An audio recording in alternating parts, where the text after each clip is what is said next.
Howdy, this is Mackenzie Franklin from SideGame LLC here in Colorado Springs, Colorado. Today we're continuing the 5 more board game rules mistakes series. This is episode 8 of all of these rules that I've flubbed myself or had taught wrong to me and then corrected them later. If you haven't subscribed to the channel already, please make sure that you do. It is the best way to help us grow. And for those of you already subscribed, thank you so much for the support. Let's get started talking about some board game rules mistakes. The first rules mistakes are found in the game Nemesis, where you play as the crew of the Nemesis. You wake up and find out one of your crewmates is dead, so it's up to you to survive this onslaught of alien intruders, as well as complete some form of secret objective. Now, I learned about these rules mistakes when I was actually learning how to play the new standalone expansion, Nemesis Lockdown, and these have to do with 2 distinct features. Now, the first one here has to do with one of those objectives, and that is the Queen. So the Queen is on some of the objective cards, and you may need to terminate the Queen, make sure she's dead. And one thing that I learned was,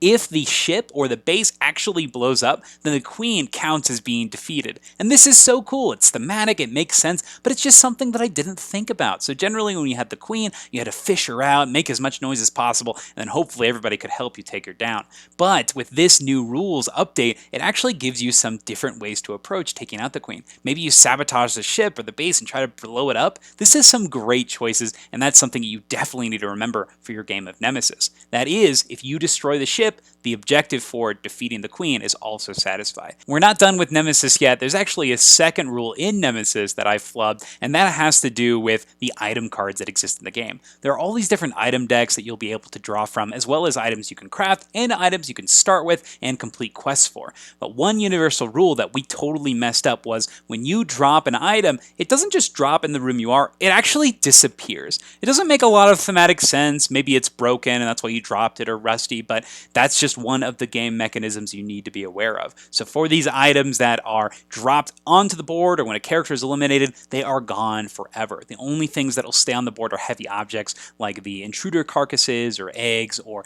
player corpses. So that's something to be aware of. When you drop items, they disappear. That's all the rules mistakes for Nemesis. Let's get into the next game. The next game here is This War of Mine, which has you playing as civilians who are living in a war-torn city. So there's currently some occupation happening, and you have to do your best to survive. Make a found family with these people around you, and do your best to forage resources, build things in your shelter, and protect it during each night phase. Now, one of the key features in this game is you are going to be sending out some of your survivors out to forage and bring back goods while the rest protect the base. Now, when you send people out, they have an inventory and a weight limit that they can bring back things, and a lot of the things that you'll be finding on your searches and scavenges will be things like items and food and whatnot. But one thing that's very key when you play this game is if you have any leftover space in your inventory when you're coming back, you can fill that with additional components, wood, and water. And I totally missed this the first couple times that I played this game, and I thought it was so difficult to just gain the natural resources to survive. Water was so tough for me to obtain,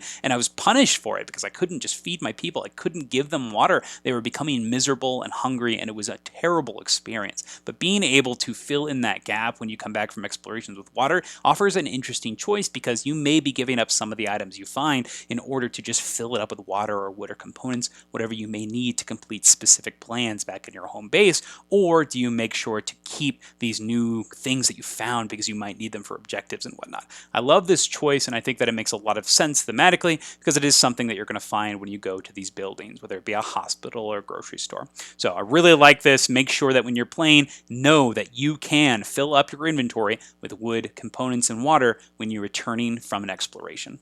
The next 3 games are all rules that were taught to me incorrectly, and I had to figure out later, either by asking questions or just reading the rulebook myself when they actually entered our library. And the first game here is Sonora, a flick and write game where you have all these discs with different numerical values, and you'll be flicking them onto a central board. Based on where they land, you'll get to use those values on your own little roll and write sheet, and then activate all these little bonuses and little mini games. Now, the rules that we got wrong had to do with 2 specific sections, and that had to do with this center bonus area and then these arrows arrow bonuses on the outside. Now, the first rule that was taught to me wrong was when you get it into that center area, it stays there, and if it stays there by the end, you get to pick where your value goes. So you can choose any of the 4 mini games that you want to play with that value. But that's not true. If you actually get it into the center, you actually pull that disc out of the board, and then you can allocate it at the very end of the round. And I think that makes a lot of sense, because if you get it into the center, you get a small reward of being able to use it wherever you'd like. Now, the second rules mistake had to do with the bonuses printed on the board. They're these gray circles, some with the 2 times and some with these arrows. Now, the first printing of the rulebook didn't do a really good job of explaining what these bonuses did, and actually in the second printing, they completely overhauled the rulebook, and you could find it on the files of the BGG page. So that's where I actually found out what these actually meant. Now, the way that we were playing was if you had the 2 times, you just simply doubled the value of the token in that region, and that's actually correct. The bonus that we actually had issues with was this one with the double arrows. What we read it as was if you got the token on here, you used it in this area, like here is for the owls, and then you also get to use it in the fox area. But what it actually reads is you get to use that disc twice in the fox area. So you don't actually get to use it in the section it's in, but only twice in that new bonus section. So this rules correction makes a lot of sense because you're just doubling the amount of value in that other region. So if you go here, you get double the amount of rabbits, but here you also get double the amount of fox tokens, which are the little Tetris pieces that you earn. So a lot of clarity here with the symbology, and it just makes for an overall more sensical experience. The next rules mistake goes to the Isle of Cats. This is a polyomino game where you're going to be rescuing cats and drafting cards and doing your best to fill up this large boat. And that's where the rules mistake was actually found, was in the different rooms in the actual boats themselves. At the end of the game, you're actually going to lose points based on the number of rooms that you don't fill. You lose 5 points per room you don't fill, and each room is denoted by these different shapes. Like here you have all these apple cores, this is one of the rooms. So you needed to make sure that you actually fill it, otherwise you'll lose 5 points. Now I actually only figured this out when learning all of the expansion content when it came to the kittens modules, the beast modules, with all of the new additions that just delivered from the most recent Kickstarter. But I was originally taught the game where all you had to do to ignore those negative points was simply have a cat in the room. It did not have to be filled, and it counted as being filled because a single cat was in there. Maybe it's just their hand or their paw, a couple of the tiles covered, that's all it took. But that is not the case. You actually need to have the entire room completely filled with treasure, cats, whatever, but doesn't count if it's just a paw. The explore and draw version of the game actually pushed me to look up the rules for this original version because it has something similar in that rendition of the game. Now, I did think that this offered something interesting in the original Isle of Cats because there was no pressure on you as a player to actually fill up the rooms, which allowed you to do some creative things when it came to the different lesson cards that you were drafting. If you aren't aware, the Isle of Cats has a drafting mechanism where you're going to be picking your endgame scoring conditions, and I thought that was kind of neat that it was all the pressure was on you to actually choose your scoring as opposed to having some other objective driving you, like the form of filling up the room. So I do think that there are some positives and negatives to this, and it's going to be weird to adjust the way I play. I'm curious to see the implications on this rule in general and my experience with Isle of Cats overall, because I've been playing it wrong for so many years now.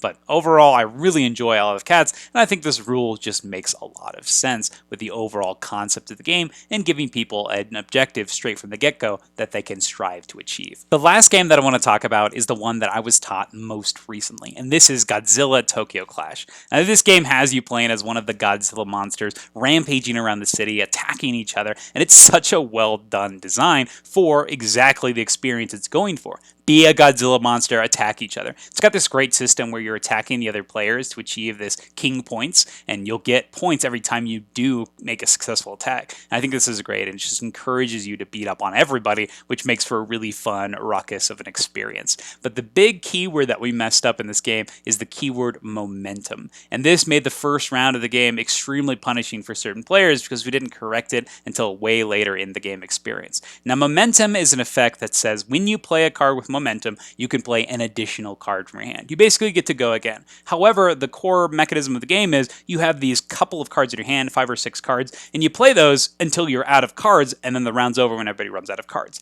If you play something with momentum, this kind of makes sense because you are giving up your opportunities later to take successive turns now. You have momentum. You're kind of pushing forward in your plays. It makes a lot of sense. But we played in the first couple of rounds of the game that momentum lets you just draw a card. This made it so that players that had momentum tags on a lot of their cards and that option to play extra actions just simply outpaced all of the other players in the game. This allowed them to engine build and generate extra energy when normally they wouldn't be able to, and it made for a pretty crushing experience for players that just didn't have momentum on a lot of their cards. It was pretty frustrating, and I can see this ruining some experiences for people with this game, but I do think that it's a rule that you need to be aware of because I think it's a very flavorful mechanic, momentum. When you play a card that lets you rush and that has momentum, so you get to play your attack card right after, very cool for some burst attacks, but the power level is balanced by the fact that you're not taking as many turns as everybody else. So I do like this momentum system, but it's something you need to be aware of. Momentum allows you to play an extra card, not draw an extra card. And those are all of the rules mistakes for this episode. Have you played any of these games? Have you made any of these rules mistakes yourself?